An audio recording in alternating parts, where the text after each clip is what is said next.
Hi everyone, welcome back to our channel. This is Raghav and today we are going to talk about the quant strategy for CLAT 27. So quant is one of the sections जिसको students ignore करते हैं या जिसको students last के लिए छोड़ते हैं just because एक fear बना हुआ है students में कि quants difficult है या फिर quants को हमें starting से करना पड़ेगा.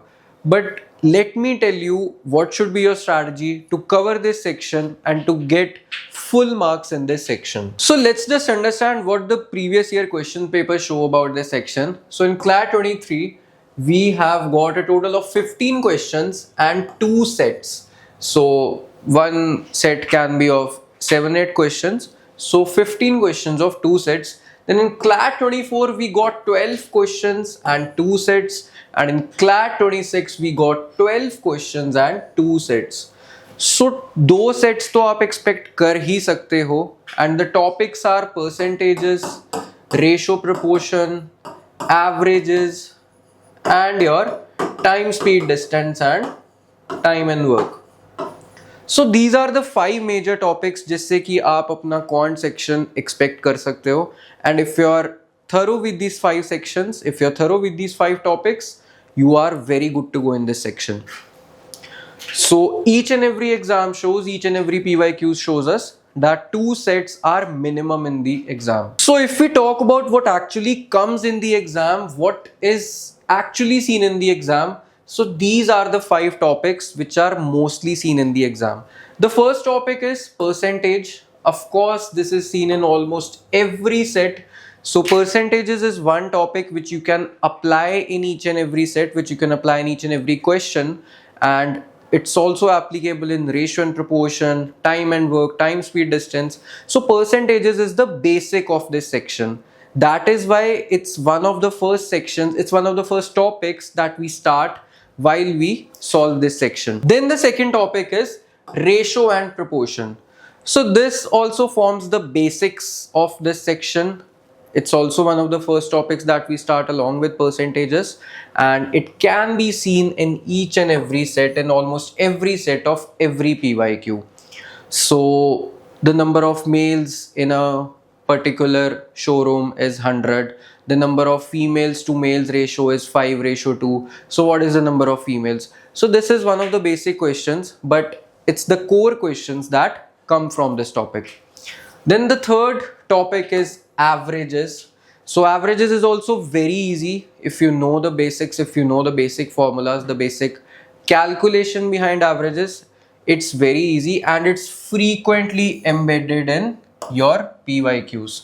It's frequently embedded in the CLAT exam. Now comes data tables. So data tables is also not a topic but an element which is embedded with each and every one of these topics. So you will be given tables like in 2020, 10 people were insured, 2021, 15 people, 2022, 20 people were insured. And what is the percentage increase from 20 to 22? So 10 upon 10 into 100. So 100 is your answer. So these are the type of simple questions that get asked from data tables. Now comes multi-step comparison. So it's also increasing in recent trends if we see. So what do we understand by multi-step comparison? First, let's understand that. In multi-step comparison type questions, you will be, let's say, given revenue of 5 years. So in year 1, year 2, year 3. So you will be given revenue of 5 years. So let's say revenue in first year is 10, second year is 20, and in third year it's 50. Now you will be given expenses are, so let's say you are given expenses. You will not be given a direct table for it. You will be given that expenses are in year 1 it's 60% of revenue, year 2 it's 50%, year 3 it's 40%. So now you will be asked to deduce the profit for year 1. So first you need to calculate the expenses from this. So if we want the profit for year 1, so the expenses firstly for year 1 is 60% of the revenue. So that is 6. 60% of 10, that is 6. Consecutively, now profit will be 10 minus 6 is equal to 4. So direct question, it's not a direct question. Firstly, you will be required to calculate the expenses, and then you will be required to calculate the profit. So that is why multiple steps are in this type of question. So that is why it's called multiple step comparison. So now let's understand why non-math student struggle in this section. It's not because of math, it's because of basic aptitude. So if we have to find out the main three reasons, so why do non-math students don't do good in this section? Let's just understand. It's not because of maths, it's because of basic aptitude. The main three reasons that why non-math students are just average in this section is because they don't extract data properly.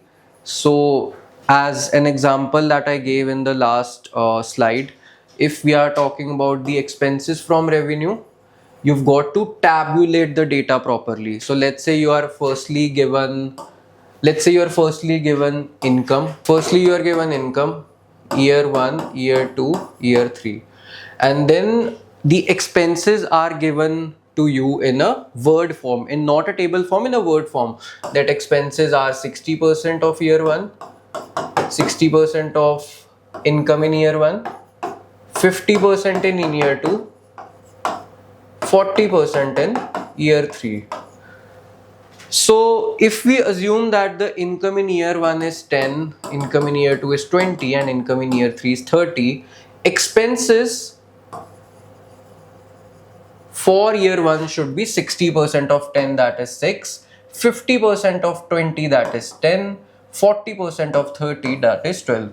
So you've got to tabulate the data properly, extract the data properly, because वहाँ पे आपका दिमाग इतना retain नहीं करेगा कि आपको सब कुछ याद रहे. So you've got to extract it properly, you've got to tabulate it properly. They rush into calculation. So calculation आपको हर बारी नहीं करनी है. So if I ask you what is 14.28% of 21, so आप 14.28% नहीं निकालोगे, आप 1/7 निकालोगे. 1/7 of 21, that is 3. So these are some basic shortcuts that you learn while you are doing percentages, while you're doing ratio and proportion. So these are the basics that every teacher teaches you, and you've got to retain these type of basics. They don't simplify numbers. Again, they rush into calculation, they don't simplify numbers. So ये जो shortcuts हैं छोटे छोटे, ये आपको याद होने चाहिए. Now, how to read a quant's passage? So once you reach the quant section, how to break down the question into small parts. So your step 1 should be to scan the structure of the passage, whether it is in table form, paragraph form, or a mixed format. If it's in a table form, then it's very good for you. You don't need to do anything else. If it's in a paragraph form, then you need to tabulate the data. And if it's in a mixed format, you've got to tabulate the data which is given to you in the paragraph format. Now, step 2 is to mark. Mark आपको क्या करना है? Important facts and figures. Totals, the total revenue is 100, आपको वो 100 पे mark करना है. Ratios, the ratio of income and expenses is 5:7. You've got to mark that. And base values. So these are the main 3 things which you've got to mark while you attempt a question. Then you've got to identify the question type, whether it's a percentage change, whether it's a ratio comparison, or whether it's an absolute value question. So पहले आपको scan करना है question को कि वो किस type का question है, paragraph है या table है. अगर paragraph है तो paragraph को table में convert करो. Second is to mark important facts and figures, and third is to identify the question type. Now, what should be your actual solving method in a question? So for every question, you've got to rewrite the numbers. Whenever you're solving a question, rewrite that in your rough exam, in your rough paper sheet. Rewriting number means वहाँ आपको दिया हुआ है total revenue is 100, so you write revenue is 100. Then it's given बहुत बड़ा paragraph दिया हुआ है, बीच में कहीं पे दिया हुआ है कि total expenses is 50, so आपको 50 करना है.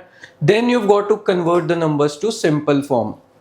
अगर आपको दिया हुआ है कि expenses is 50% of 100, so you've got to convert it into 50% of 100, that is 50.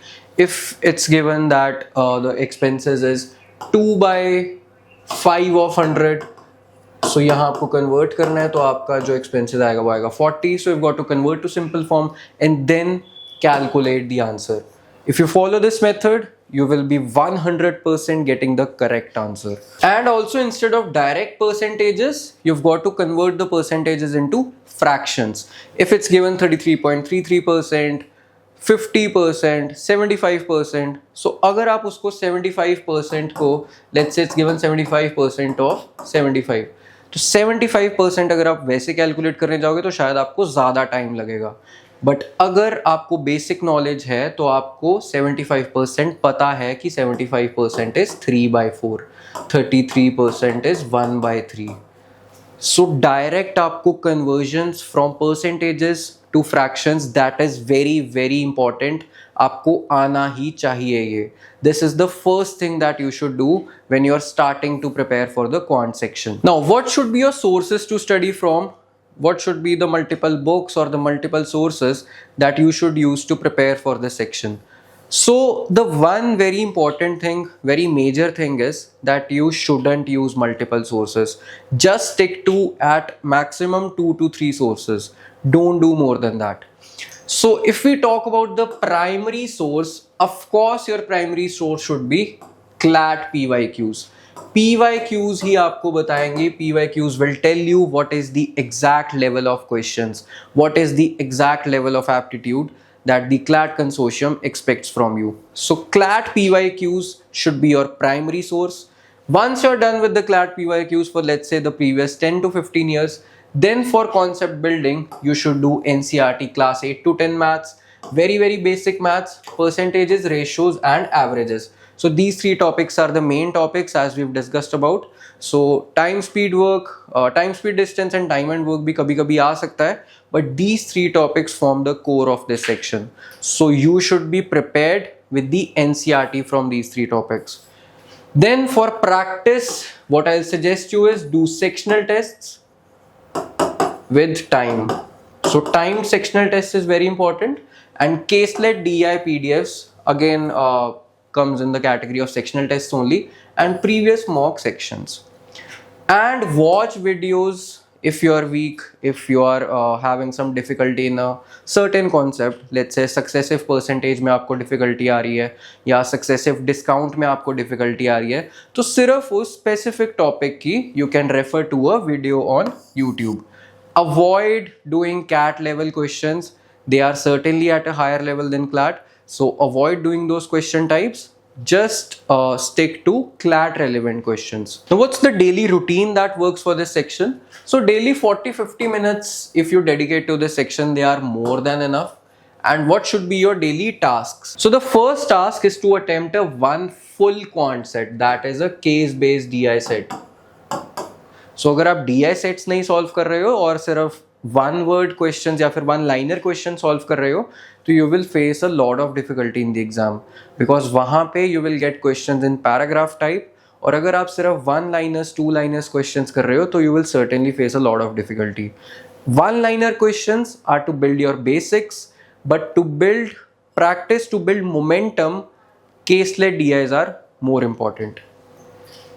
So 20 minutes should be more than enough to dedicate to one set. Then check answers 10 minutes and resolve the wrong questions for 10 minutes. So if you dedicate 40-50 minutes, they are more than enough to solve 2 to 3 sets even. Now what should be your attempt strategy in the actual exam? So actual exam में आपकी जो attempt strategy होनी चाहिए, the first step is to scan both the sets. So mostly 2 sets ही आ रहे हैं exam में. आपको पहला काम क्या करना है? दोनों sets को scan करना है. Second step is to pick the easier one. Obviously अगर 2 सेट्स आ रहे हैं तो एक सेट इजी होगा और एक सेट थोड़ा इजी टू मॉडरेट लेवल में होगा. पहले आपको इजी वाला सेट करना है. Third step is to solve 3-4 direct questions first. So बहुत ही बेसिक क्वेश्चंस ये होंगे कि आपको रेवेन्यू दिया होगा और रेवेन्यू की परसेंटेज इंक्रीज पूछी होगी, या फिर आपको एक्सपेंसेस किस में हाईएस्ट है वो पूछा होगा. सो आपको पहले वो 3-4 डायरेक्ट क्वेश्चंस करने हैं. And the fourth step is to skip calculation heavy ones. इसमें जो हमने बात करी थी मल्टी स्टेप कंपैरिजन की, अगर आपको मल्टी लेवल क्वेश्चंस आ रहे हैं तो उनको आप उस पॉइंट के लिए स्किप कर सकते हो. 3-4 क्वेश्चंस 8 क्वेश्चन जब आप सॉल्व कर लोगे दोनों सेट से तो बचेंगे 4 क्वेश्चन, उन 4 क्वेश्चन को आप बाद में करना. This should be your exact strategy and 12 minutes से ज़्यादा आपको नहीं डेडिकेट करना है एग्जाम में. अगर आप इससे ज़्यादा करोगे तो डेफिनेटली आपका पेपर छूटने के चांसेस बढ़ जाते हैं. So this is it from my side. I hope you found the video valuable and I hope that you inculcate this strategy in your daily routine, in your attempts and in your final exam. Thank you. I wish you all the best.